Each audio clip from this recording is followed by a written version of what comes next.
Hi, today we're going to talk about equity in your home.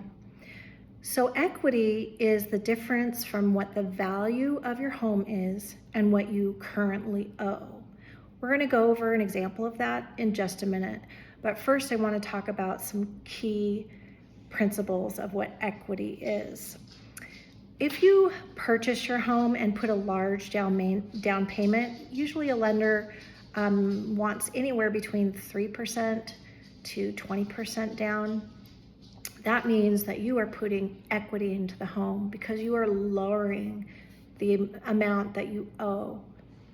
Also, appreciation can happen in the market. That means when the value of the home goes up, that gives you more equity in your home because now you have a bigger spread of what you owe versus what you could sell your home for. Let me give you a couple examples. First of all, let's pretend that you have a home that is worth $300,000 but what you owe is $100,000. You minus that, and that tells you that you have $200,000 of equity in your home. So the equation is the difference between what the home is worth and what you owe, and that tells you how much equity you have. Now, remember that depending on what is going on in the market, your equity position can decrease or increase.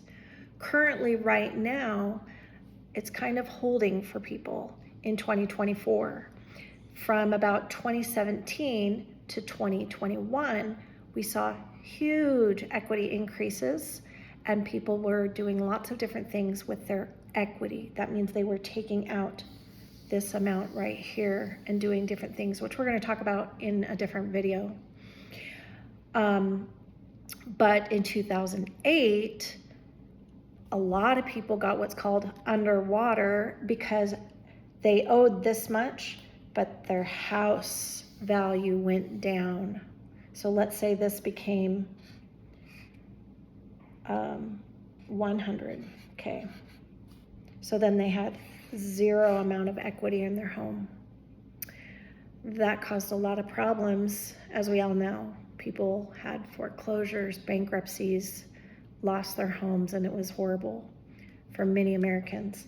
So equity in your home is essentially the difference from what the value of your home is and what you owe. It's best to buy a home where you can put in some equity when you buy it.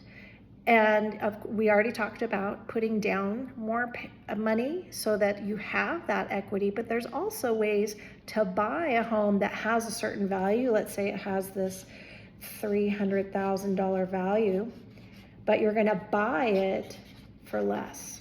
Let's say you buy it for $250,000. So if you buy a home for $250,000, but it's worth $300,000, you already have equity in that home. And that's how I always buy my homes, because I want the most equity that I can have.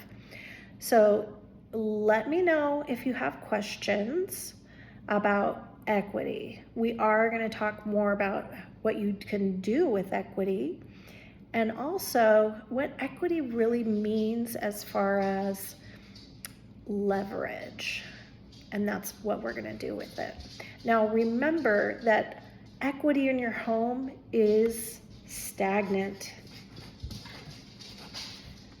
Okay, so that means that it is not something that you can just take whenever you want, unless you do some really, really creative and fun things, which I'm going to teach you, because the bank has an amortized loan on your home. And if we all remember our French lessons, mort means to the death. Amortization means that you are paying to your death. And so We're not going to do that when we buy our home, so we're going to do something different. So I just want to let you know that I am a former mortgage loan officer, now recovering and teaching you different ways how to buy your home differently and to pay it off early.